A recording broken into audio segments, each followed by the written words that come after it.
Every day, our environment is undergoing changes that impact and affect our world.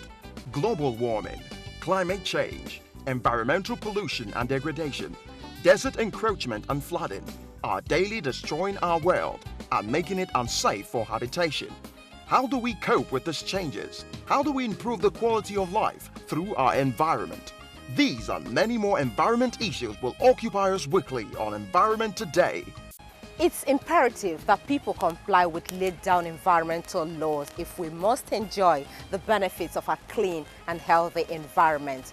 But there are certain habits which are outrightly unfriendly to the environment. Join Nkoli Omodu on Africa Independent Television AIT as we take an incisive and in-depth look at our environment. Environment Today, creating a better and safe environment for the world.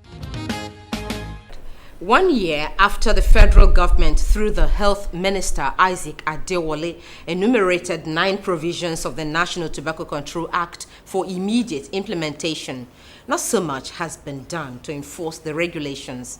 The provisions included the prohibition of tobacco advertising, promotion, and sponsorship of any kind, ban on sale of cigarettes in single sticks, prohibition of smoking in public places, and ban of sale, advertising, or distribution of tobacco or its products on online platforms, among many other provisions. Now, hear the views of a tobacco control advocate in the special interview. As a tobacco control advocate, what do you think about those provisions? Do you think they are being implemented at the moment?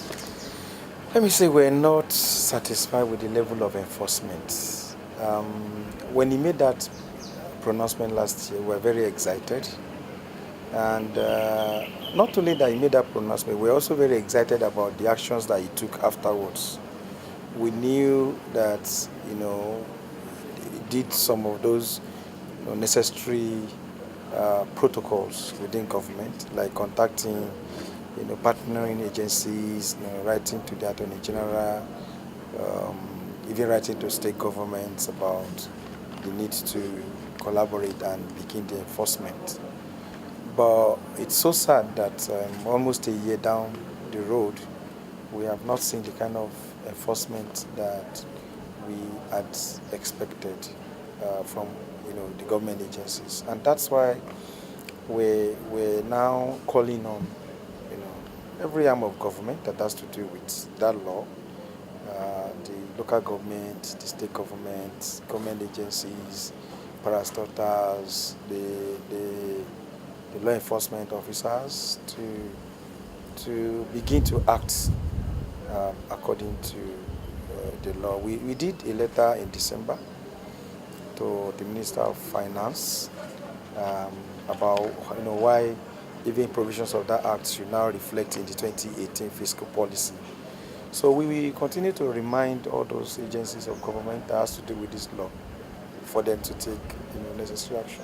The Tobacco Control Alliance, that's Nigeria Tobacco Control, is a resource research group. Research group, in conjunction with ERA, did make public a report, which talked about how minors, particularly school children, are being lured into smoking by displaying some of these tobacco products or even cigarettes very close radius to their schools.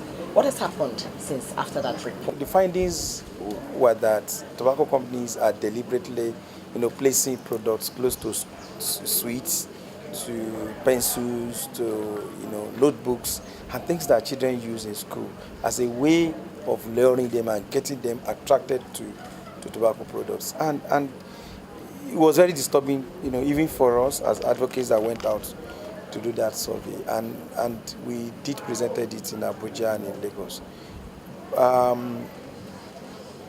What we intend to achieve was also the enforcement of that ban of the sale of cigarettes near schools. We're now moving to the level of advocacy at the level of the states. We're contacting the state's Ministry of Education.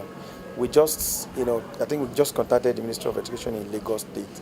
We're trying to present those reports to them because We also did surveys in, I think, 18 schools in Lagos, so that the ministry on its own, and that's why I said that every arm of government needs to, partner in the enforcement of the National Tobacco Control Act. We begin to enforce. There is an inspectorate division in the Ministry of Health. The inspectorate division should also not only be looking at the teachers, whether they are well dressed or teaching well. They should also be looking at the ambience, the surrounding, and all those things that are distracting our kids from learning and education. So we are expecting the ministries of education at state levels to begin now to enforce that ban of the sale of cigarettes. Lead us into what you're asking, government at this point.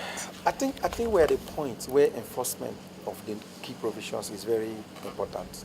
So we want government at all levels. Health is on the concurrent list in Nigeria. So the local governments, the state government, and the federal government can work collaboratively to begin to enforce these acts. Every delay now in Nigeria is costing lives.